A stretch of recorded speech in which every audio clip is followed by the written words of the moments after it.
Analisis top-down dan bottom-up.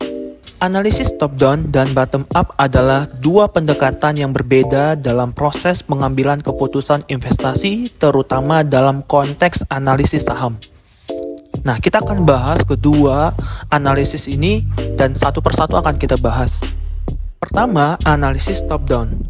Pendekatan top-down dimulai dengan analisis faktor-faktor makroekonomi dan industri secara keseluruhan. Investor yang menggunakan pendekatan ini pertama-tama menilai kondisi ekonomi secara keseluruhan, termasuk faktor seperti pertumbuhan ekonomi, tingkat suku bunga, inflasi, kebijakan pemerintah, dan faktor geopolitik. Setelah itu, fokus dialihkan ke industri tertentu yang dianggap menjanjikan berdasarkan analisis makroekonomi. Analisis top-down ini lebih cocok untuk investor yang ingin mengambil pandangan strategis dan lebih luas terhadap pasar dan ingin memilih sektor yang dianggap menjanjikan. Kedua, analisis bottom-up. Pendekatan bottom-up ini dimulai dengan analisis saham individu secara langsung tanpa mempertimbangkan kondisi ekonomi atau industri secara keseluruhan.